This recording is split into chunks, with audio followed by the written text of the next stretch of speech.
चलाने वाले मुसलमान, हमें अल्लाह सबसे बड़ा, ये उनके अमल से और हमें दावत से मिल जाता तो हम सबसे बड़े अल्लाह को मानने वाले होते। अल्लाह के घर में वहाँ इबादत करने जाते, इसमें उसको शहीद करने के लिए नहीं जाते। ये गुनाह हमसे अनजाने में हुआ, लेकिन जानने वालों ने हमें नहीं बताया, उसकी जो वजह से हमारे साथ ये हादसा पेश आया।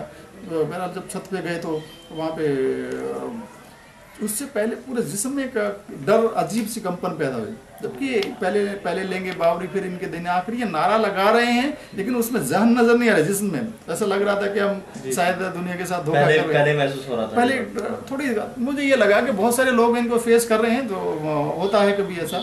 लेकिन मैं 17-27 के उम्र का आदमी, मुझे ये भी मालूम था, दिल जब बिल्कुल घबराहट ज़्यादा बढ़ गई तो मुझे ये लगा कि इस उम्र में तो हार्ट अटैक नहीं होता, हार्ट परेशानी नहीं होती, हार्ट प्रॉब्लम नहीं होती है। लेकिन यहाँ एक सबसे अजीब बात ये देखने में आई कि मेरे सामने थ्योरी पे कैसे यकीन करूँ, मेरे साथ प्रैक्टिकल हो रहा है, मेरा दिल जवाब दे रहा है। जी जी जी। तो वहाँ से जो गड़बड़े शुरू हुई, हमने जो पहले उसमें खुदा चलाई, उसके बाद उससे चलाई उसमें जी आगे के हिस्से में थे तो जोश में थे, जुनून था कि भाई ये मस्जिद, क्योंकि हमें ये तारीख मिली थी कि मस्जिद पहले राम मंदिर था। अच्छा। उस जगह को तोड़कर, मंदिर को तोड़ के बनाया, तो फिर वो गुस्सा आप समझ सकते हैं। अगर फिर कोई मेरी जगह पे कब्जा कर ले, अब भी हम किसान हैं, हमारे खेत में कोई कब्जा कर ले तो हम उसको कैसे हटाते हैं, वो सारी चीज़ें। तो वही चीज़ जुनून जो है वहाँ पे उस गुनाह को हमें शामिल किया। तो क्या आपके दिल की कैफियत क्या रही उसके बाद वहाँ से? उसमें एक तो ये था कि पहले कि वो जो पहले घबराहट थी ना, वो घबराहट बेचैनी, अब वो उसका विचित्र रूप मेरे सामने आया, अजीब एक कैफियत सामने है कि दिल जो है वो उसकी पंपिंग कम हो गई, वो जो है घबराहट शुरू होकर के हलक सूखने लगा, और आंखों के सामने, क्योंकि जब ब्लड प्रेशर कम होता तो बहुत बुरे हालात आते हैं। तो मुझे जो पहला खुदाल चलाया उसके बाद और बढ़ी एकदम से वो बेचैनी बढ़ी, जैसे किसी ने मैंने बिजली को छू दिया तो काम करता है तो उससे रिएक्शन आता है, वो एकदम से रिएक्शन उसके सामने दिख रहा था। अब उस रिएक्शन में ये दूसरी खुदाल लगाने के लिए जल्दी में लगा लिया। मैं कहा था 3 तो जरूर मारेगा, दिमाग में था ना फटाफट करेंगे, लेकिन मजबूत चुना पत्थर की मस्जिद, उस पर कोई असर तो पड़ नहीं रहा था मुझसे, लेकिन वो तो मेरा जुनून था जो काम करा रहा था। दूसरी बार तो थोड़ा, पहली बार तो थोड़ा खुदाल लगी, इसको बहन में कह सकते खुदाल लगी है, दूसरी बार उससे बहुत कम ताकत से लगी, तीसरी बार तो उठाने के लिए हाथ नहीं थे। अब वो इतना रिएक्शन बढ़ गया था जिसम में कि अब मेरे हाथ ऊपर जमाए, अब नीचे नहीं आ रहे हैं, यहाँ मुझे, अब मैं लाजवाब हो गया हूँ, हर तरफ मुझे मौत नजर आए, जिसको मैं मौत का सौदागर बन के गया था। पहले लेंगे बाबरी फिर इनके दिन आखिरी, उसका मतलब दुनिया समझ सकती है कि ये जो नारा लगा किस वजह से लगाया गया था। अब मेरी जान पे बनी हुई है, मुझे मौत 4 तरह से नजर आती है। एक मौत मेरे सर पे खड़ी खुदाल की शक्ल में, 20 किलो खुदाल मेरी खोपड़ी को फाड़ कर देगा। दूसरी, मेरा हार्ट जो है मेरा साथ नहीं दे रहा है, काम नहीं कर रहा, बंद हो गया तो मेरी मौत हो। तीसरा, मैं इतनी हाइट पे ऊपर से गिरा, बैलेंस बिगड़ गया तो मौत होगी। चौथा, अगर यहाँ से बच गया तो कितने सारे मुसलमान जो दाढ़ी टोपी नहीं रखते हैं, कुर्ता पजामा नहीं पहनते हैं, वो सीआईडी की शक्ल में हमें देखने के लिए आ गए होंगे कि ये है वो जो शख्स, ये हमें रास्ते में मार देंगे और हम मर जाएंगे। ये हर तरफ से मौत नज़र आ रही थी। अब जिसको हर तरफ मौत नज़र आ रही हो, उसके बाद उसकी कैफियत क्या होती है आप समझ सकते हैं। उसी हाल में वापस अपने घर आए तो उस दौर में यही लग रहा, ट्रेन में थे तो यही लग रहा था अब गाड़ी रुकेगी, अब मुसलमान आएंगे, अब मारेंगे, तो बहुत बड़ी बेचैनी हुई। वापस आने पर घर में, हालांकि हमारे साथियों ने बहुत बड़ा स्वागत किया, उसके हज़ारों लोग जमा हो गए थे, तो उन्होंने बड़ा स्वागत किया कि भाई इन्होंने धर्म का काम करके आए हैं, वो बड़ा मकसद था। बहरहाल जब वापस घर गए हैं वो काफ़ी उल्लेखनीय चीज़ है कि मेरे वालिद साहब ने कहा कि तुम देश का नाश, आ गया तो देश का नाश करके। मैं हरियाणा का हूँ, हरियाणा में से ही बात करते हैं। मैंने कहा मैं तो देश का बड़ा काम करके आया हूँ, जब क्योंकि मुझे जो आगाज़ था, जो डर था, खौफ था, उस प्रोग्राम से थोड़ा भाल हुआ कि हज़ारों लोग जो स्वागत कर रहे हैं कि देखो धार्मिक आदमी हैं, देश का काम करके आए हैं। भगवान श्री राम जो एक बार अयोध्या को जो वापस आए थे लंका को, जी, तो वो सारी चीज़ें दोहराई गई कि भाई ये भी धार्मिक का काम करके आए हैं तो इनका स्वागत किया जाए, वो सारी चीज़ें। तो हौसला मिला थोड़ा सा, वो डर थोड़ा खौफ कम हुआ। लेकिन घर जाने के बाद वालिद साहब बिल्कुल एकदम अजीब एक चीज़ मेरे साथ कि वो, मैं चाह रहा था कि मेरा स्वागत होगा जैसे उन्होंने किया, और वो एकदम उससे उल्टा हो रहा था कि आ गया तो देश का नाश करके। तो मुझे लगा कि मेरे वाले साहब जो सीधे साधे थे, टीचर हैं, तो मैंने उनसे जिक्र किया कि आपको कोई भड़का देता है मेरे खिलाफ, मैं तो अब बड़ा आदमी बनने वाला हूँ, बड़ा नेता बनने वाला हूँ। तो उन्होंने कहा कहाँ का नेता बनेगा। उन्होंने कहा BBC पे न्यूज़ है, खबर आई है कि बहुत सारे मुस्लिम मुल्क जो है मिलके मशवरा कर रहे हैं कि भाई उन्होंने हमारी इबादतगाह को जो है शहीद करवाया है, इसके खिलाफ कुछ हालात बन सकते हैं, कुछ देशों गृह युद्ध भी हो सकता है, वर्ल्ड वार भी हो सकती है, ऐसे ऐसे अंदेशन बताए उस वक्त बहुत सारे फैले। तो उन्होंने कहा कि सारी दुनिया जब तबाह हो जाए तो कौन सी तबाही के तुम नेता बनोगे। तो कहा कि गद्दार हो तुम देश के, यहाँ से निकल जाओ। मैंने उनसे कहा कि वालिद साहब को कहा, हमारे यहाँ एक लोकल मुहावरा है, जब कोई देश की दुनिया की बात करो उसको गांधीवादी कहते हैं। तो मैंने कहा आप गांधी जी की तो चले गए, आप गांधी जी की तरह मुझे क्यों कुर्बान कर रहे हैं, मैं इतना अच्छा आदमी बन रहा हूँ और वो कल मुझे तेरी अच्छाई है, तेरी जरूरत नहीं, तो यहाँ से निकल जा। अब मैं खड़ा रहा, समझ नहीं आ रहा था क्या करूँ। तो बोले तू जाता है या मैं निकल के जाऊँ।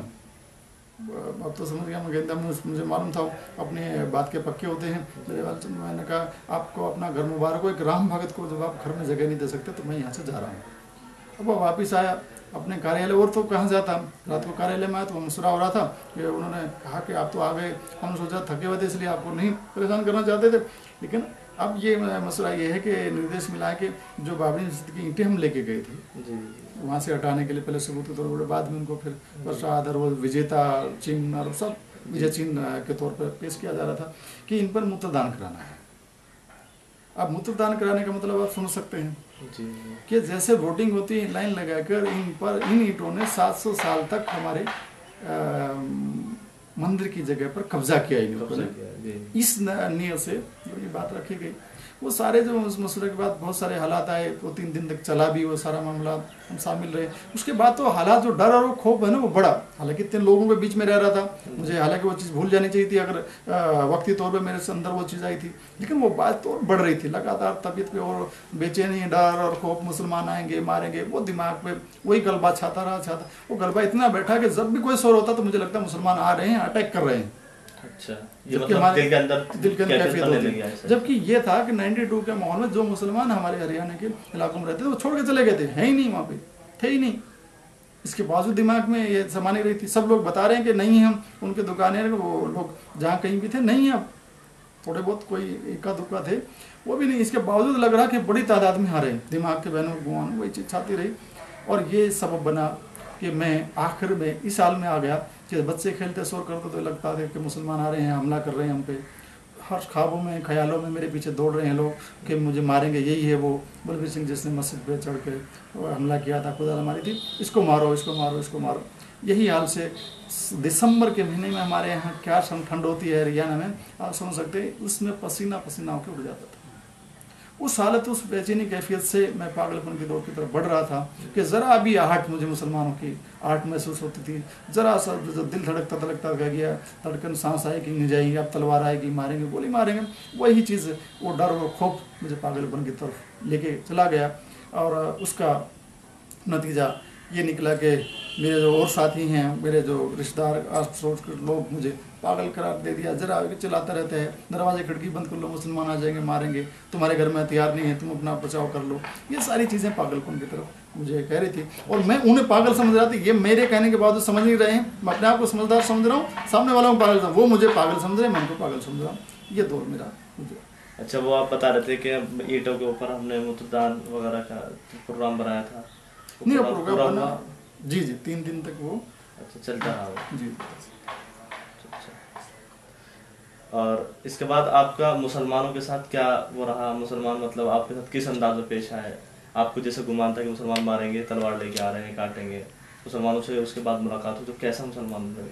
नहीं, वो मुलाकात सीधी मेरी मुसलमानों से नहीं। असल में क्या, मेरा एक साथी जो गंदरपाल सिंह जो है वो मेरे साथ बाबरी मस्जिद शहादत में शिरकत में मैं उसकी तस्कील समझ के गए उनको करके। वहाँ पे कुछ साथी हमारे, बहुत सारे साथी गए थे अपने इलाके से, उनमें शामिल था। तो वो तो क्या किया कि बाबरी मस्जिद की ईंटों के उनको लेके अपने पेशाब घर में रख लिया और उसमें बराबर पेशाब करता था। इनके वालिद रणवीर सिंह बहुत परेशान होते थे, इनके ताया तो बहुत बिगड़े भी थे उन पर। कि भाई तू गलत कर रहा है, ये धार्मिक चीज़ों के खिलाफ है, देश के खिलाफ है वो, क्योंकि इन चीज़ों, क्योंकि हमारे जो देश का जो देहात के लोग हैं, अक्सरियत जो है हमारे देश में अच्छे दिल वालों की है, साफ दिल वालों की है, वो किसी से नफरत नहीं करते, दवेश नहीं रखते, सीधे साधे लोग हैं बेचारे। बस उनको तो वक्ती तौर पर बहका लेता है तो वो समझ नहीं पाते सामने वालों के हालात।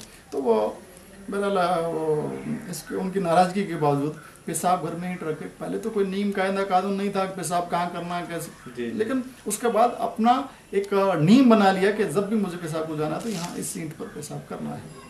और अल्लाह ने उसको, फिर हालात तो आते हैं, अल्लाह इज्जत देना, अल्लाह भी जिल्लत देना। अब जब इज्जत पर कायम नहीं रहता है तो जिल्लत मिलती है। कायम रहने के लिए उसके लिए सरकार कोशिश नहीं करता है या उसके कानून के दायरे में नहीं रहता है तो दायरे और तोड़ता है, कानून तोड़ता तो अल्लाह के जुल्म का उसका गजब का शिकार भी होता है। तो बहरहाल वही शख्स फिर आहिस्ता आहिस्ता उसको पागलपन का दौर अजीब किस्म का शुरू हुआ। वो ये कि अब पहले एक गांव में सबसे इज्जतदार आदमी का बेटा है, 300 बीघे के जमींदार का एक बेटा हो, अकेला हो, तो उसकी कितनी इज्जत होती है। उस इज्जत जितने लोग उसकी करते थे, अब उसको जिल्लत भी तो होनी थी ना। अब वो जिल्लत मिली किस जरिए से, वो गांव के जिस भी औरत को देखता उसको जिना की नीयत से उस पर माइल होकर उस पर झपटता। अब वो औरत चिल्लाती अपने बचाव में, और लोग जमा होते, वो मारते। अब हमारे यहाँ तो आपको मालूम है, अगर कोई ऐसे छिड़कानी करे तो उसके साथ कैसा सलूक करते हैं, सब जूते चप्पल से जो आदमी होता है वो मारते हैं। अब वो सब गांव के लोग, कोई शायद ऐसा नहीं बचा था जिसने उसको जूते चप्पल से ना मारा हो। ऐसी हरकतें रोजाना होती रहती। आखिर उसके तो हालात और बिगड़े जिसको मैं बयान नहीं कर सकता। उसका इलाज कराने के लिए कितने सारे डॉक्टर दवा देते थे, नशे की दवा देते, जब तक नशे का असर रहता बेहोश रहता, उसके बाद वही हरकतें।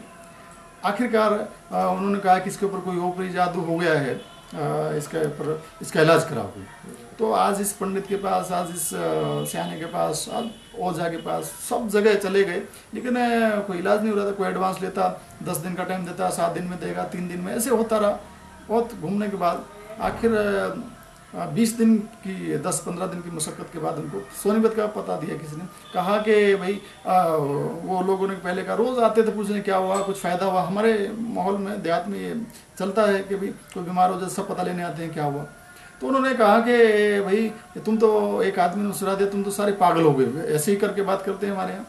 तो जब से मुसलमानों की मस्जिद तोड़ के आए हैं तब से इसके साथ ये हालात है, इसे मुसलमान मौलवी से इलाज कराओ इसका।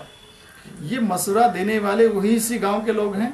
तो मुसलमान मौलवी की तरह मुसलमान मौलवी मिलना मुश्किल हरियाणा में, क्योंकि 92 का जो 92 का दौर गुजरा था उसमें सब छोड़ कर चले गए थे एकदम से, 1-2 दिन में ही सब खाली हो गए थे। अब उनको ढूंढने के लिए जब बात हुई तो कहा यहाँ मुसलमान मौलवी मिलना मुश्किल है। लेकिन पता लगा कि बहुत बड़े मौलवी हैं, सोनीपत में आते हैं, हर महीने की पहली तारीख को आते। वहाँ पे गए वो कि उनसे मिलने का पता, लेकिन तो उनका पता लगा कि वो तो हर महीने की पहली तारीख को आता, अगले महीने ही आएंगे, 1 जनवरी को आके चले गए थे। गालिबन ये 5 या 6 तारीख को वहाँ पे ये लोग पहुँचे। तो उन्होंने कहा कि पता दे दीजिए हमें उन मौलवी साहब का, कि हज़ारों मौलवी का गुरु, बहुत बड़ा मौलवी है ना, गुरु है तो बड़ा, उनसे इलाज कराएंगे। तो उन्होंने कहा कि उनका गाँव तो फुलत है, जिला मुजफ्फरनगर खतौली के पास। तो वो बोले कि एड्रेस लिख के दे दीजिए हम जाएंगे। बोले घर पे तो मिलते नहीं, वो अक्सर सफ़र में रहते हैं। तो बोले मिलना कैसे होगा, अब तड़प होती ना। तो बोलना ये है कि दिल्ली में उनका एक प्रोग्राम है, आप उस प्रोग्राम में जाइए, उस प्रोग्राम में मिल जाएंगे। तो दिल्ली में उस वक्त बवाना कस्बा है, नजफगढ़ दिल्ली, तो वहाँ पे प्रोग्राम था। तो इस प्रोग्राम में जैसे पहुँचे, अब वो सुबह पहुँच गए क्योंकि उनको तो ज़रूरत थी बहुत ज़्यादा। तो जैसे हज़रत मौलाना कलीम सिद्दीकी साहब जो हैं, जिनके बारे में वो सुन के गए, जिनके पास इलाज कराना चाहते थे, 1000 मौलवियों को, जिनको गुरु कह रहे थे, जैसे गाड़ी से पहुँचे तो एम्बेसडर गाड़ी होती थी हजरत के पास उन दिनों। तो गाड़ी का दरवाज़ा खुला था, पैर ही बाहर निकले थे खिड़की के बाहर से। अब उनके वालिद रघुवीर सिंह, मेरे साथी योगेंद्र पाल सिंह के वालिद रघुवीर सिंह जो है, अपने बेटे को गाड़ी में, वो तो नंगा रहता था, कपड़े फाड़ता था, बहुत सारे हालात का शिकार, जंजीरों से बांध के गाड़ी में बंद पड़ा है। अब ये जो है नीचे उनके रिश्तेदारों के साथ गए थे। अब जैसे देखा, पता लगा हजरत आ गए। अब बेचारा सबसे आगे, हालांकि बुजुर्ग है, घर में तकलीफ है, बेटा जब इसका एक अकेला बीमार हो तो क्या हालत रहती है, लेकिन अपने दर्द में इतना ज़्यादा पागल परेशान थे कि सबको आगे चीरते हुए हजरत के पैर पकड़ के खिड़की के आगे बैठ गए। और कहने लगे मौलवी साहब हमें माफ़ कर दो, हमारे बेटे को ठीक कर दो, बस यही रटल थी उसकी। हजरत ने पूछा भाई क्या मामला है ये, क्योंकि पैर छूना तो इस्लाम में बिल्कुल जायज़ नहीं है। तो उन्होंने वास्ता दिया, अल्लाह का वास्ता दिया, तो मुश्किल से साथी ने उठाया, तो पूछा मामला क्या, तो उन्होंने बताया हजरत को कि पूरी दास्तान बताई कि हजरत इनका बेटा बाब शहादत में शिरकत करता था, मस्जिद की ईंटों पर पेशाब कराया, फिर इस हाल तक पहुंचा है, इलाज बहुत कराए डॉक्टरों के। तो हजरत ने एक ही बात कही, जब बीमार उसने किया तो इलाज भी वही करेगा।